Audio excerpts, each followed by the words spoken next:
Գնալ Տեր մեր Հիսուս Քրիստոս ամեն, Հայր մեր, որ հերկինս ես Սուրբ Եղիցի անուն քո, եկես արքայություն քո, եղիցին կամք քո, որպես հերկինս եւ հերկրի։ Ասած մեր հանապազորդ տուր մեզ այսօր եւ թող մեզ սպարտիս մեր, որպես եւ մեկ թողուք մերոց պարտապանած, եւ մի տանիրս մեզի փորձություն, այլ փրկեած մեզի չարե, զի քո արքայություն եւ զորություն եւ փառք հավիտյանս ամեն։ Իմաստություն հոր Հիսուս, տուր ինձ իմաստությունս բարիս խորել եւ խոսել եւ գործել առաջի քո ամենայն ժամ։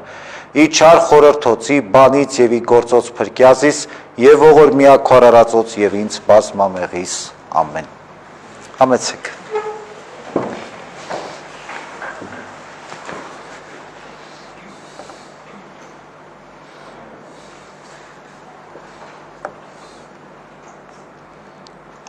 Մեկ երկու րոպե սպասենք, հա, մինչև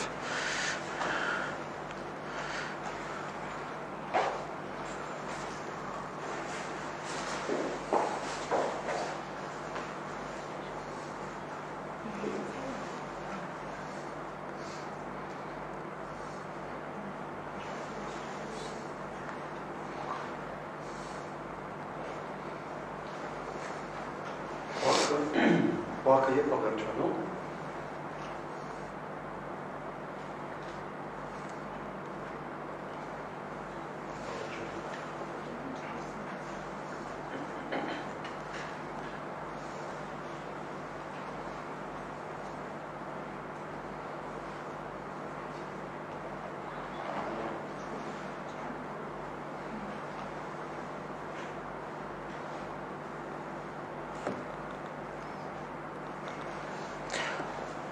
Բանից, հա, սատիկը ապրիլի 4-ին է, պահքը ավարտվում է ամսի 3-ի երեկոյան, արդեն ճրագալույցի պատարագից հետո պահքից դուրս են գալիս։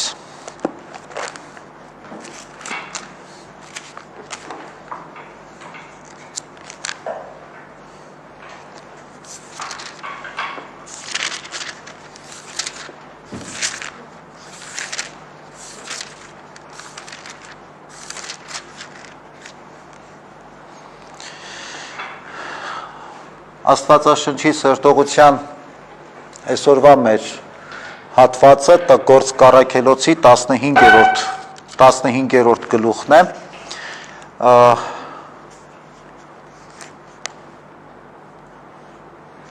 որտեղ որ պատմվում է կամ ներկայացվում է շատ կարևոր մի ժողովի մասին, Քրիստոսի եկեղեցու կարելի է այսպես ձևակերպել, Քրիստոսի եկեղեցու առաջին ժողովը, որը տեղի ունեցավ եւ այդ ժողովում քննարկվող թեման հեթանոսներին մկրտելու հարցներ, այսինքն ոչ թե խնդիր էր դրված մկրտել թե չմկրտել, այլ մինչև մկրտելը հեթանոսներին պետք է թլպատել թե չթլպատել, պարտադրել, թլպատվեն, նոր մկրտվեն, թե ոչ։ Այս հարցն էր հիմնականում, որ սա կոչվում էր առաքելական ժողով, որտեղ որ առաքյալներն էին հավաքվել Քրիստոսի եւ այս հարցն էին քննում, որովհետեւ այսպիսի խնդիր առաջացավ, որոշ այսպես օրինապահ, այսպես կարելի է ձևակերպել, հրեաների կողմից շատ խստորեն է դրված այս հարցը, որ անպայման պետք է հեթանոսները մկրտվելուց առաջ, եթե դարձի են գալիս ու դառնում քրիստոնյա, մկրտվելուց առաջ պետք է թլպատվեին, այսինքն ընդունեին մովսիսական կրոնը, նոր հետո դառնային քրիստոնյա։ Բայց քանի որ Բարնաբասը եւ Պողոսը իրենց առաքելական ճամփորդության ընթացքում, ովքեր որ քարոզում էին հեթանոսներին եւ տեսան, թե Սուրբ Հոգու շնորհները ինչպես բաշխվում էին նաեւ հեթանոսներին, պնդում էին, որ պետք չէ պարտադրել մարդկանց, մանավանդ հեթանոսներին պետք չէ պարտադրել ընդունելու մովսիսականությունը, այսինքն թլպատվելու, որովհետև այդ դեպքում շատ հեթանոսներ գուցե եւ կհրաժարվեին դառնալ քրիստոնյա։ Մանավանդ այն դեպքում, երբ որ հեթանոսների ու հրեաների միջև կար այսպես ներքին հակամարտություն եւ նաեւ ատելություն,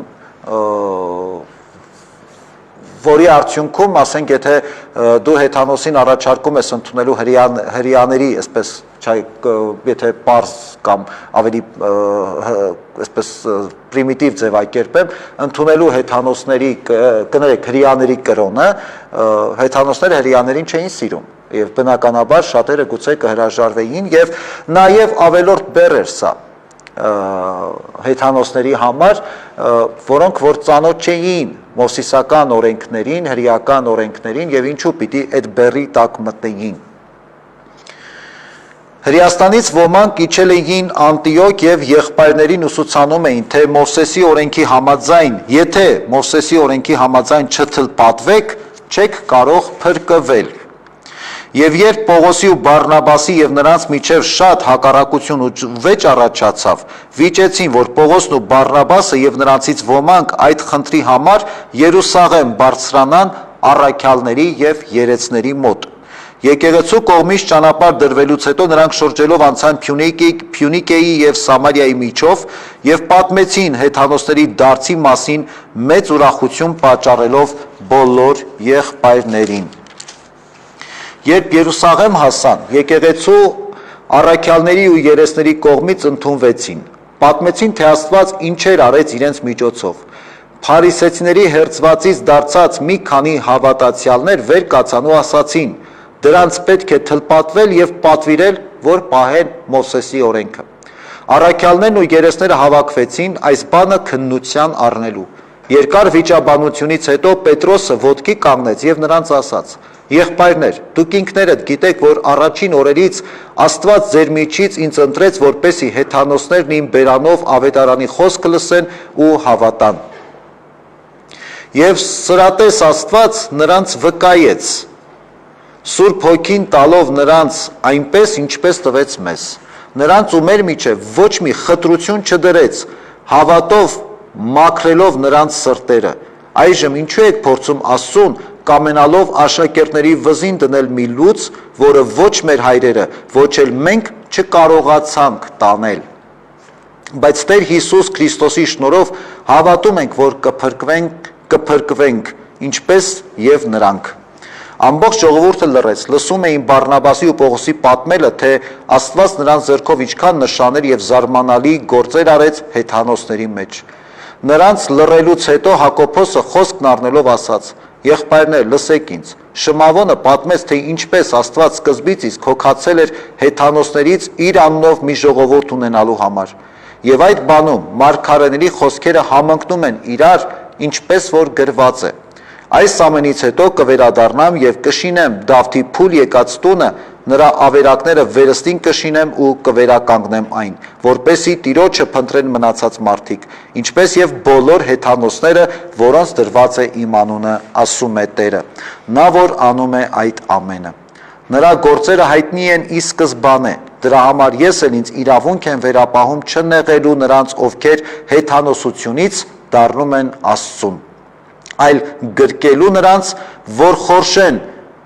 այլ գրելու նրանց, որ խորշեն կուռքերին զոհաբերված կերակուրներից եւ կենդանիներից եւ արյունից, քանի որ Մովսեսը առաջին սերունդներից սկսած յուրաքանչյուր քաղաքում իր քարոզիչներն ունի եւ ամեն շաբաթ օր ժողովարանում ընթերցվում է։ Իրականում առաքելական այս ժողովը շատ կարևոր այսպես որոշում կայացրեց ի վերջո այս հարցը փակելով, որովհետև մինչև այդ էլ, երբ որ Պողոսը, Բարնաբասը եւ մյուս առաքյալները քարոզում էին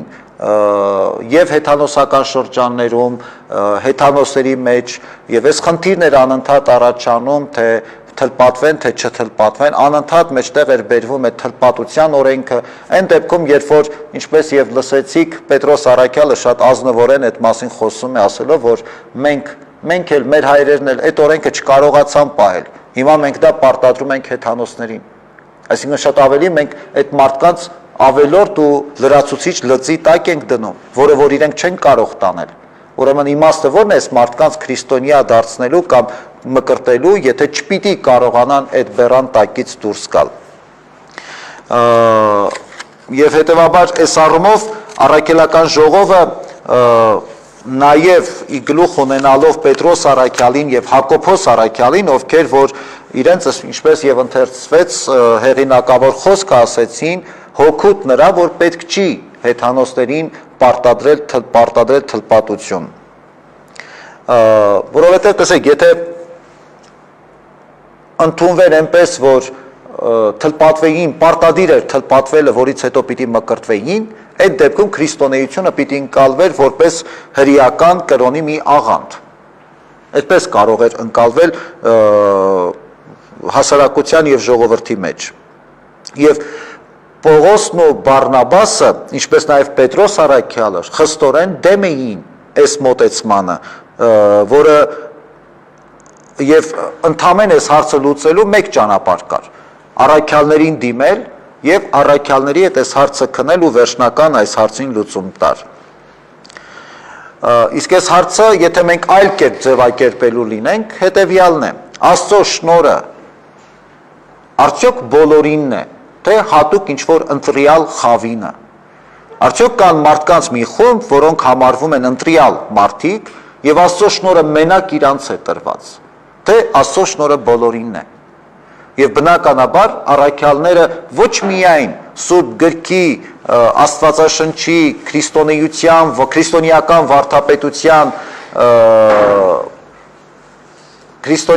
վարդապետության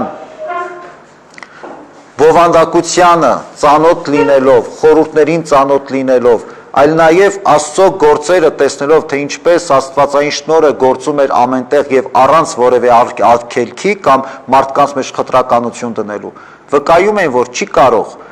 Աստծո շնորհը ընտրյալներին մենակ լինի, Աստծո շնորհը բոլորինն է։ Եվ Աստծո շնորհով բոլոր մարդիկ դառնում են ընտրյալներ երկնքի արքայության համար։ Եվ երկնքի արքայության ճանապարհը այս պարագային արդեն բաց է բոլոր մարդկանց համար եւ պետք չէ այդ ճանապարհին արհեստական արգելքներ դնել եւ ասել դու արժանի ես կամ մեկ ուրիշ արժանի չէ, որովհետեւ ոչ միայն այս պարագային, այլ առհասարակ մենք պիտի հասկանանք ու գիտակցենք, որ քրիստոնեությունը դա արտոնություն չէ որևէ մեկին տրված։ Եթե մարդը մկրտվում է, դառնում է քրիստոնյա, դա արտոնություն չէ մարդուն տրված, դա պատասխանատվություն է, պարտականություն է,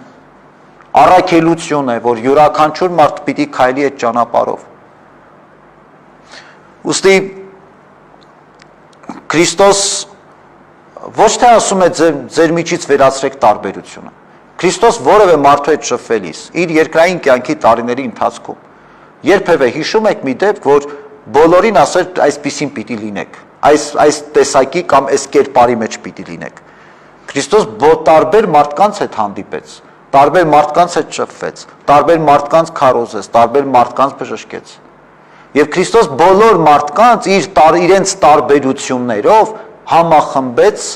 Աստվածային շնորհի ներքո։ Աստված ընդունեց բոլորին, բոլոր մարդկանց իրենց տարբերություններով։ Չասեց այս ստանդարտ, այս կերպարի մեջ կլինեք, ես ձեզ կընդունեմ կամ ես ձեզ համար Աստված կլինեմ։ Հետևաբար Քրիստոսով ենք մենք մեկ, բայց դա չի նշանակում, որ մենք բոլորս նույնն ենք։ Քրիստոսով մենք բոլորս մեկ ենք մեր տարբերություններով։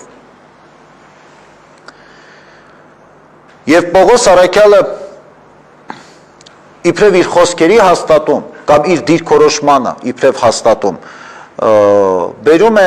այն օրինակները բոլոր, որ Սուրբ Հոգու շնորհները հեթանոսների պարագային, Սուրբ Հոգու շնորհները բաշխվեցին մարդկանց, եւ այդ դեպքում չկար այդ պահանջը կամ այդ մարդիկ թլպատված չէին, բայց անկախ այդ ամեն ինչից Սուրբ Հոգու շնորհները բաշխվեց բոլոր այն մարդկանց, ովքեր որ հավատացին եւ ընդունեցին Քրիստոսին։ Եվ սա էր այն փաստը, ինչը որ Պողոս Արաքյալը մեջտեղ էր բերում։ Առհասարակ հավատքը նրա համար չի, որ օրենքներ պահենք։ Հավատքը նրա համար է, որ Աստծո շնորհը գործի մեր կյանքում։ Եվ սա շատ կարևոր պայման է։ Հավատքը մեր պարագային սենս է, ավելի շատ մտածում ենք ինչ օրենք կա, ինչ կանոններ կա, ինչ կարգ ու կանոն կա, որ մենք հետևենք, որ մենք հավատքի մեջ հաստատուն մնանք կամ հավատարիմ մնանք։ Եթե մենք օրենքներով ենք շարժվում, այնտեղ այդ ոգին է մեռնում։ Ես չեմ ասում օրենքները վատն են կամ օրենքներ պետք չեն, բայց այդ օրենքը պիտի բխի այդ շնորհից եւ անկեղծ հավատքից, ոչ թե օրենքն է պայման մեր հավատքի։ Հիմա այո, ես հասկանում եմ, որ շատ հաճախ մարդկանց համար հեշտ է, երբ որ դու մարդուն տալիս ես հստակ այսպես ուղեցույց, սա կարելի է, սա չի կարելի, բայց հավատք ախր օրենքների մեջ չի ամփոփվում։ Ամեն մարդու հավատքը իր սրտից, իր մտքից, իր հոգուց է գալիս։ Եվ այդ հավատքի մեջ կա եւ սերը, եւ շնորհը, եւ օրհնությունը։ Դե փորձեք այդ ամեն ինչը ինչ որ կերպ ամփոփել կամ ձևակերպել։ Ոչ մի ձև հնարավոր չէ։ Երբ որ մենք հավատքը բանաձևում ենք, երբ որ մենք հավատքը սահմանափակում ենք օրենքների մեջ, մենք քիչ-քիչ ժամանակի ընթացքում դառնում ենք փարիսեցի։ Սկսում ենք այդ օրենքները ձևականորեն հետևել այդ օրենքներին։ Որովհետև այո, օրենքները ավելի մեր գործողությունները սահմանափակում են։ Երբ որ կա այդ ազատությունը, բարության մեջ, սիրո մեջ, հավատքի մեջ ազատ լինելու սկզբունքը, այստեղ մեր պատասխանատվությունը չափազանց մեծ է։ Երբ որ ես որևէ մեկին մարդը սիրում է, ընդունում է, հարգում է, եւ դիմացին այդ ամեն ինչը զգում է ու տեսնում է, բնականաբար այդ մարդու հանդեպ եւ փոխադարձաբար այնտեղ օրենքներ չէ որ գործում են, այդ նույն սերն է, այդ նույն հարգանքն է, այդ նույն նվիրումն է որ գործում է։ Եվ այստեղ մարդը մինչեւ վերջ ազնիվ է եւ անկեղծ։ Եվ այստեղ պատասխանատվությունը շատ մեծ է։ Ու այդ պատասխանատվությունը բերդ չէ, ինչպես որ շատ հաճախ մարդիկ պատկերացնում են։ Այդ պատասխանատվությունը այն քաղցր լուծն է, որը որ Քրիստոս մեզ ցույց տվեց եւ ասեց վերցրեք, մի վախեցեք։ Որտեւ այդ պատասխանատվության մեջ է մարդը դառնում։ Եթե կուզեք, գուցե շատ այսպես թվա թե գույները խտացնում են, բայց այդ պատասխանատվության մեջ է մարդը երջանիկ։ Այդ պատասխանատվության մեջ է մարդը իր առաքելությունը գտնում։ Հիմա մենք պահքի մեջ ենք։ Առավել եւս այդ պատասխանատվությունը այս շրջանում ընդգծված յուրաքանչյուրիս առջև դրված է։ Կապրենք մենք այդ պատասխանատվությամբ, թե չենք կապրի։ Պահքի այս ընթացքը հենց մեր մեջ այս պատասխանատվությունն է կոփում եւ պատասխանատվության հանգամանքն է ավելի ընդգծում ու կարեւորում։ Հիմա նույնը պահքի ընթացքում էլ հաճախ այդպես է։ Այսօր ինչքան մարդիկ գալիս են հարցնում, ինչն է կարելի, ինչը չի կարելի, էսի ուտեմ, մյուսը չուտեմ։ Ասենք ամբողջ պահքի ընթացքում ես էլ որ երրորդ տարին է, օրինակ, բարձ օրինակ բերեմ, հա։ Մարդկանց մեջ այդ խնդիրն է, դեռ չի լուծվել։ Չգիտեմ գրական ինչպես ասել դրոժ։ Խմորիչը։ Բուսական է թե կենթանական է, կարելի է թե չի կարելի։ Մարդիկ այս հարցն են քննարկում։ Գիտեք, ինձ համար մեկ աբսուրդ է սա։ Որովհետև մարդը կարող է ողբերգություն ապրել, ասենք հաց է կերել, հետո իմացել է, որ այդ հացի մեջ, ասենք դրոժը կենթանական ծագումով դրոժով է այդ հացը պատրաստվել։ Ուրեմն պահքը հարամ եղավ, մարդիկ խառնվում են իրար։ Կներեք, բայց շատ ավելի կարևոր բաներ կան, որ մենք չենք անում պահքի ընթացքում, ու դրանից մենք ողբերգություն չենք ապրում։ Երբ որ մենք մարդու միս ենք ուտում, այդպես չենք խառնվում իրար։ Դրել ենք ինչ-որ օրենքներ, ինչը կարելի է, ինչը։ Գիտեք, աբսուրդի է հասնում մեկ էլ այն, որ ամբողջ պահքի ընթացքում մենք որոշում ենք, մտածում ենք, ինչ է կարելի, ինչ չի կարելի, մեկ էլ տեսնում ենք պահքը պրծավ։ Մենք հենց ցուցակը չենք կազմել, ինչն է կարելի, ինչը չի կարելի, բայց պահքը արդեն վերջանում է։ Ու մենք մտածում ենք, որ այսպես պահք ենք պահում։ Ախր Աստված այդքան սահմանափակ չէ։ Ինչի ենք մենք անպայման ասում, այսպես փոքրացնում, պրիմիտիվ սարքում, ավելի պարզեցնում։ Աստված սեր է անսահման։ Ինչքան կարող եք, ինչքան ուժ ունեք, ազատ եղեք։ Մի վախեցեք Աստծուց, բայց այդ պատասխանատվությամբ ազատ եղեք։ Վերցրեք այդ պատասխանատվությունը ու լիարժեք ազատ եղեք։ Աստված էս է ուզում մեզանից, յուրաքանչյուրիցս։ Այսօր արտաքսման կիրակիներ, որտեղ որ մենք հիշում ենք դրախտից արտաքսումը։ Ադամն ու Եվան մեղքը գործելուց հետո եթե չթաքնվեին ու ազատորեն կանգնեին Աստծո առաջ, ասեին Տեր Աստված, ներիր մեզ։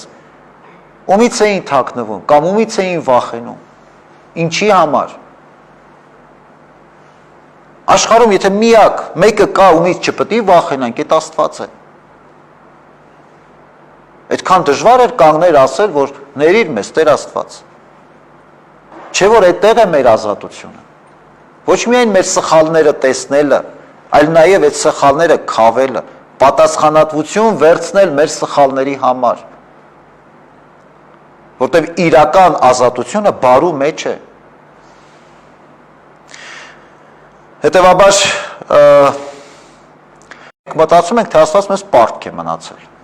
Աստված տվել է այդ օրենքները, մենք այդ օրենքները պահում ենք, ուրեմն Աստված մեզ պարտք է, ինչ-որ մի բան պիտի անի մեզ համար։ Այդպես է ստացվում։ Եթե մենք բարձրաձայն այսպես չենք մտածում, բայց արդյունքում այդպես է ստացվում։ Իսկ քրիստոնեությունը ցույց է տալիս, ավելի շատ մեզ քրիստոնեությունը սովորեցնում է, որ իրական առաքելությունը յուրաքանչյուր մարդու ոչ թե օրենքներ պահելու մեջ է, այլ սեփական պատասխանատվության չափը գտնելու եւ այդ պատասխանատվությամբ ապրելու մեջ է, այդ պատասխանատվություն ունենալու գիտակցման մեջ է, որովհետեւ այստեղ է մեր զորությունը, մեր ուժը, երբ որ մենք տեսնում ենք մեր պատասխանատվությունը,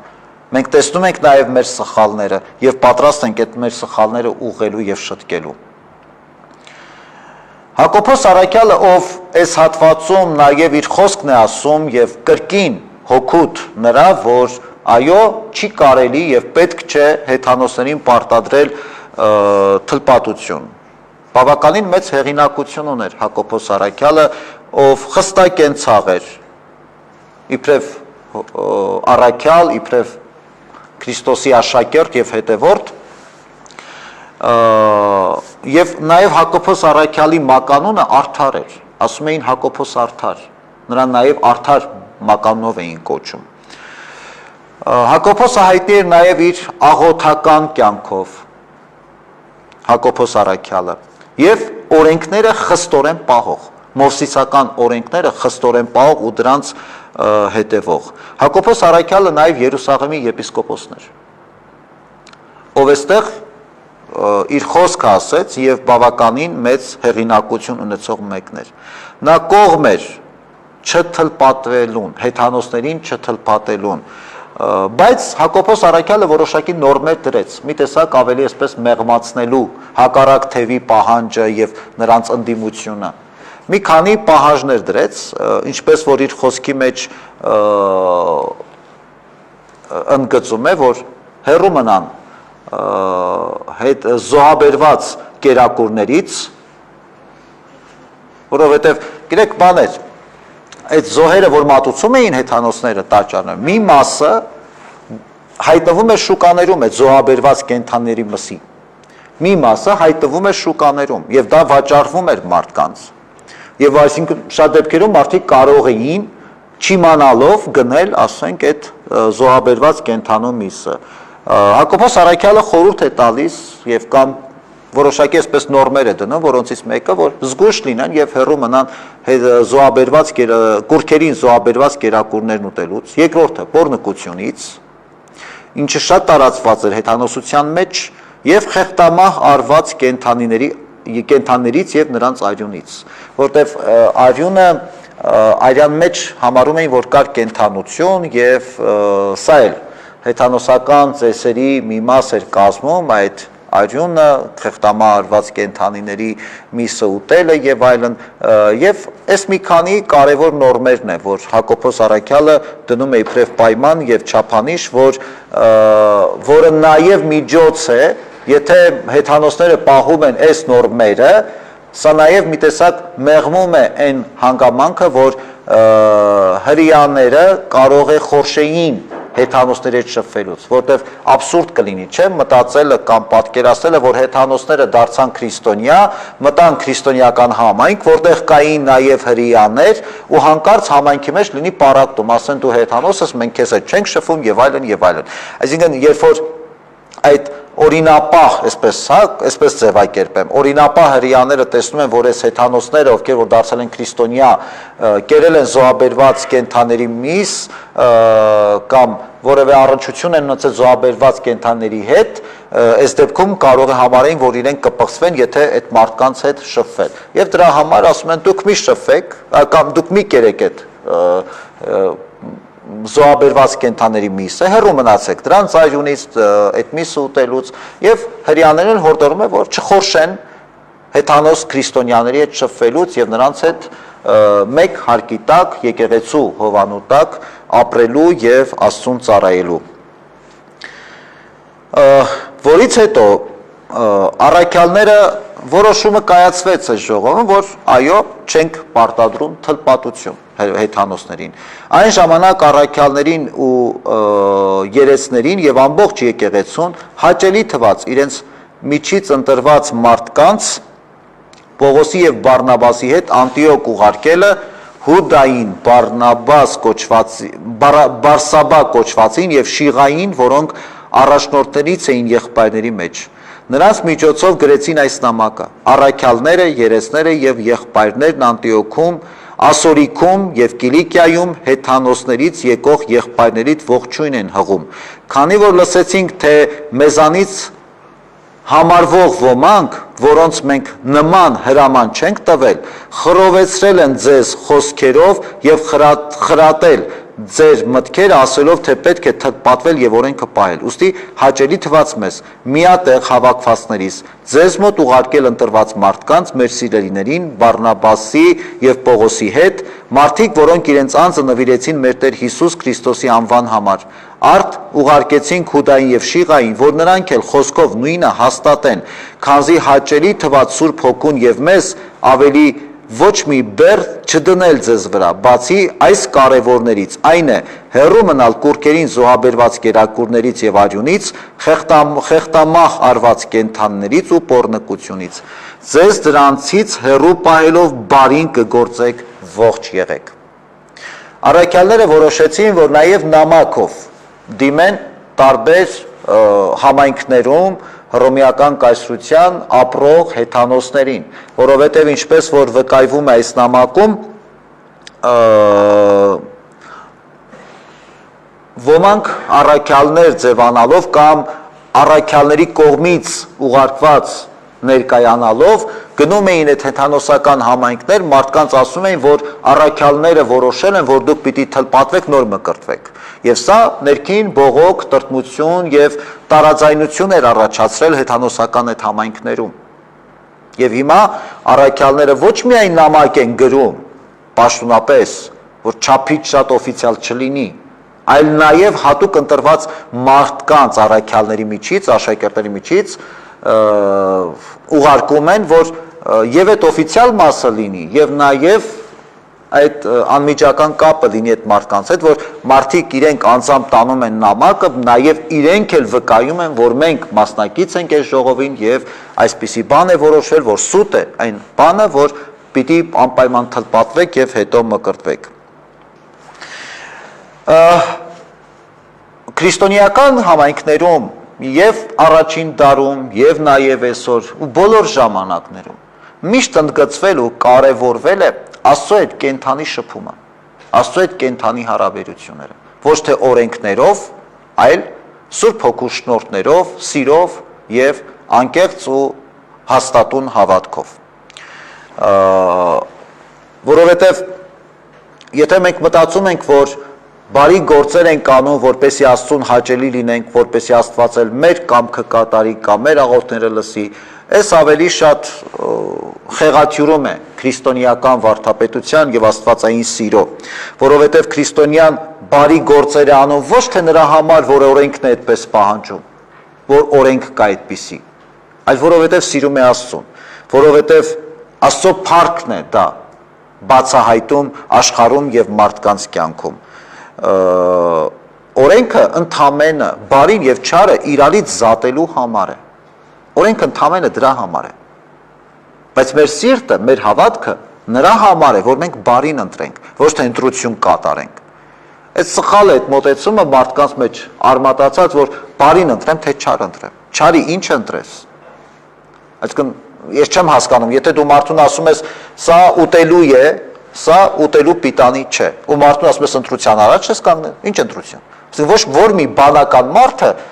այստեղ ընտրության խնդիր կտեսնի։ Բնական է, որ մարդը ընտրության հարց չունի, ինքը բնականաբար պիտի կընտրի այն ինչ որ ուտելի է, եւ ոչ թե այն ինչ որ պիտի ուտի ու թունավորվի կամ, չգիտեմ, ինքը իրեն վնասի։ Այդ նույնն էլ էս դեպքում, ինչ ընտրության առաջ ենք մենք դնում մարդուն։ Չարի եւ բարու, այդտեղ ընտրության հարց չկա։ Չարը ընտրելիս մենք մեր անզորությունը, անկարողությունն ենք դրսևորում։ Մեր սերն ու ազատությունը դրսևորելիս մենք միանշանակ բնականաբար ընտրում ենք բարին։ Հետևաբար օրենքը ցույց է տալիս ինչն է բարի, ինչը չար։ Բայց հավատքը մեզ առաջնորդում է ապրելու սիրով եւ ապրելու բարությամբ։ Աստծո ներկայությունը, Աստծո շնորհները մեր կյանքում ավելի ընդգծված դարձնելու։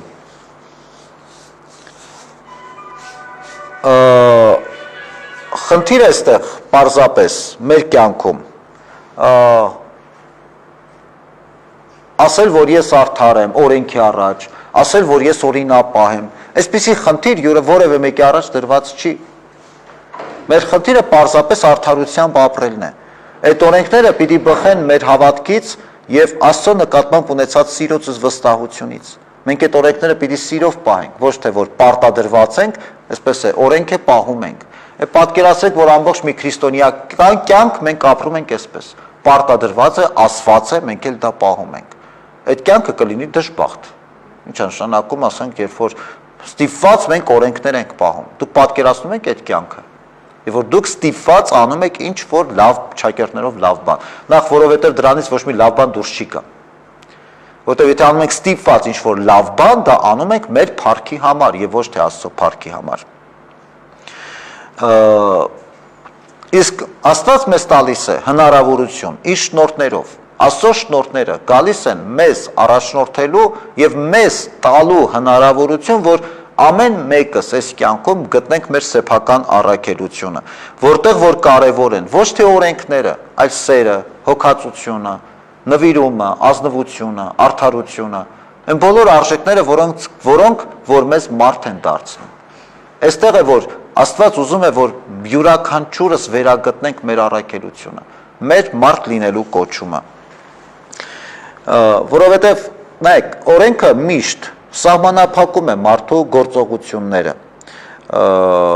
մարդու որոշումները։ Եթե դուք մարդուն որևէ մեկին, փոքր հասակից սովորեցնում եք, որ սա այսպես է, հետո մարդը ավելի չափած դառնալով հայտնվում է այնպիսի օրինակի առաջ, որ հակառակն է տեսնում, այդ մարդը չգիտի ինչպես կողմնորոշվի։ Եվ այդ դուք երեխային փոքր ժամանակվանից սովորեցնեք, որ դուռը դեպի դուրս է բացվում, այդ երեխան մեծանում է, հետո հայտնվում է այնպիսի դռան առաջ, որ ոչ թե դեպի դուրս, այլ դեպի ներս է բացվում։ Ինքը չի կարողանա այդ դուռը բացել։ Բնականաբար այստեղ շատ կարևոր է, թե այն ինչ մենք սովորեցնում ենք, այն օրենքները, այն սկզբունքները, որ մենք սովորեցնում ենք մարդկանց, այդ օրենքները ոչ թե մարդկանց սահմանափակելու համար են, այլ տալու հնարավորություն իրենց համար նոր առաքելություն, մարդկային իրենց կյանքի ընթացքում նոր հնարավորություններ բացահայտելու։ Իսկ Աստծո շնորհը, Քրիստոսի շնորհը մեզ առաջնորդվում է ոչ թե գիտակցել ու սովորել, թե ինչ ասեց Քրիստոս, այլ պարզապես ապրել Քրիստոսով։ Մենք այսօր շատ հաճախ ենք այդ հարցը դնում մեր առաջ։ Քրիստոս ինչ է ասում այս իրավիճակում, կամ այսպիսի պարագային Քրիստոս ինչ ասեց։ Քրիստոնյան նրա համար չէ, որ անի այն ինչ որ Քրիստոս ասեց։ Քրիստոնյան նրա համար է, որ ապրի Քրիստոսով։ Այս շատ կարևոր է։ Որտեղ մենք կարող է ապրենք այնպես ինչպես ասեց Քրիստոս, բայց այդ կյանքը ցամաքի, այդ կյանքը լինի անպտուղ, որտեղ մենք այն ինչ որ կանենք, ինչպես որ մեզ սովորեցրեց Քրիստոս, կանենք ձևականորեն։ Եթե դու այդ ամեն ինչ անում ես ձևականորեն, ինչպես որ 5 կտակարանում էր այդպես։ Օրենքեր անում ենք, բայց ինչքանով մենք այդ օրենքին համաձայն ենք, հավատում ենք, դա էլ հարցի մյուս կողմն է։ Ինչ ենք մենք ասում Աստծո շնորհ, որովհետև մեզ տրվեց մի բան, ինչին մենք արժանի չէինք։ Դա շնորհ էր, շնորհ արվեց մեզ, ձրիաբար տրվեց մեզ։ Աստված չասեց, այսպես քեզ կպահես, այսպեսին կլինես, ես քեզ իմ սերը, իմ ողորմությունը, իմ ներողամտությունը կտամ, չէ, Աստված պարզապես տվեց։ Ու ռիսկի գնաց Աստված։ Պատկերացնում եք ամեն անգամ Աստված մեզ անարժաններից տալիս է իր անսահման սերը, իր կյանքը, իր օրհնությունները, իր ողորմածությունը։ Ու մենք ինչպես ուզես կարող ենք վարվել դրանց հետ, կարող ենք անարգել, կարող ենք բանի տեղ չդնել, կարող ենք սրբապղծությամբ ապրել, եւ կամ կարող ենք դա գնահատել ու արժևորել։ Ամեն անգամ Աստված զոհաբերվելիս ռիսկի է գնում։ Մենք սա չենք հասկանում շատ հաճախ։ Մտածում ենք դե այդպես պիտի լինի։ Ամեն Քրիստոս եկեղեցուն պատարակում է, դե այդպես պիտի լինի, բա ոնց։ Այդպես չի։ Ամեն անգամ Աստված շնորհ է անում յուրաքանչյուրիս, ու մենք որքանով պատրաստ ենք այդ շնորհը ընդունելու ու այդ շնորհով ապրելու։ Գիտեք, տեսականորեն գուցե մենք շատ ավելին ենք հասկանում։ Տեսականորեն շատ բան գիտենք, շատ ճիշտ ձևակերպումներ կարող ենք անել, բայց գործնականում մենք հաճախ այդ շնորհը չենք զգում մենք մեր կյանքում։ Այդ շնորհով գործնականում մենք չենք ապրում։ Իսկ այդ շնորհով ապրելու ամենակարևոր պայմանը ձեր բառապաշարից, ձեր գիտակցությունից, հոգևոր կյանքում հանեք, եթե ապա ձևակերպումը։ Չկա որևէ պայմանականություն, չկա որևէ եթե, ուղղակի եղեք այնպեսին, ինչպեսին կարող եք լինել, ինչքան ուժ ունեք մարդ եղեք, իր ամբողջական իմաստով, առանց եթեների, առանց ինչ-որ պայմանների, բա որ այսպես անեմ, գիտեք, արդար չլինելու, հավատքի կյանքով լիարժեքորեն չապրելու համար այնքան պատճառներ կան, մարդկանց հետ սիրով չլինելու, մարդկանց չհարգելու, մարդկանց անտեսելու, այնքան պատճառներ կան, օբյեկտիվ եւ սուբյեկտիվ։ Ու մենք անընդհատ դա ենք լսում, ախր այս մարդը այսպիսին է, ախր այս իրավիճակը այսպիսին էր, ախր այն իրավիճակում այսպես արվեց։ Գիտեք, արդարացումներով չէ, որ մեր կյանքը, հոգևոր կյանքը պիտի կառուցվի։ Այդ արդարացումներով մեր հոգևոր կյանքը աղքատանում է։ Եկեք փորձենք հանել այդ եթեն, բավորը, կարծեմ, այդ թեական, այդ կիսատ պռած ձևակերպումներ եկեք հանենք մեր գիտակցությունից։ Կտեսնեք, որ ինչքան ավելի մեծ ազատություն եք ստանում եւ գործողությունների առումով, եւ մտքի ընթացքի առումով, եւ հոգեվոր արժեքների առումով։ Առանց այդ ամենի մենք այնքան ազատ ենք, եւ մեր պատասխանատվությունն էլ դառնում է ել ավելի լիարժեք։ Երևի թե այսքանը այս հատվածի հետ կապված։ Եթե ունեք հարցեր, խնդրեմ։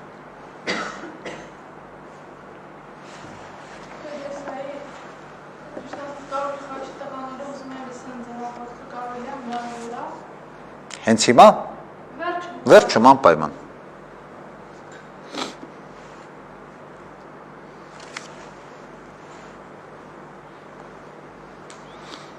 Լավ, չկան հարցեր։ Հայաստանյան շրջաններում Հյուսիսային, բայց չեմ հիշում որտեղ լսել եմ կա ճաշատեսակ արյունից հսր։ Ու ասում եմ համովա չեմ տեսել, բայց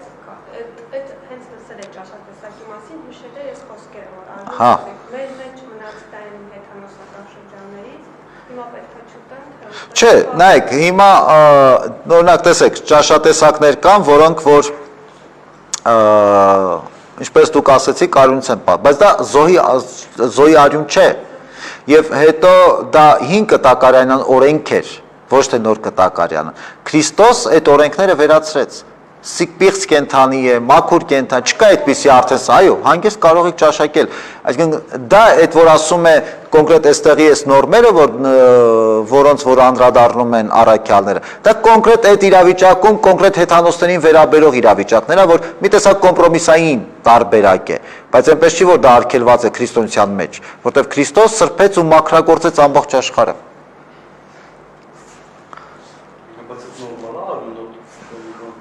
Ճաշակի հարց է հիմա, Ժողովուրդ ջան, ճաշակի հարց է, կուզեն կուտեն, կուզեն չեն ուտի մարդիկ։ Ուրիշ հարցեր կան։ Եթե չէ, հա, Անա ջան։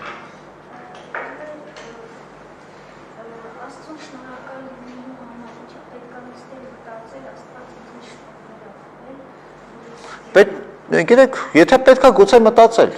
Ինչի՞ չէ որ նաև մտածել, բայց ոչ միայն։ Իսկ մենք չգիտենք Աստված մեզ ինչ շնորհներ ա տվել, որ մի հատ էլ պետք է մտածենք։ Ավելի շատ ոչ թե պետքա մտածենք, այլ պետքա հստակորեն տեսնենք այդ շնորհները։ Իհարկե, այդտեղ նաև մտածել պետք է։ Միտքներ պետք է աշխատի։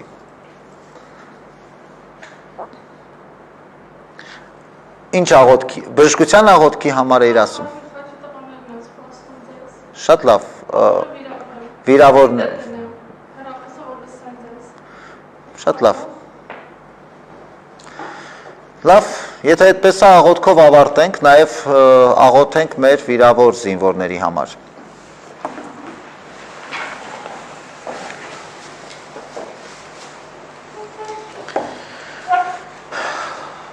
Փարատիաս ցավս եւ բժշկյասի վանդությունս ի ժողովրդն հետ կու մետեր Աստված մեր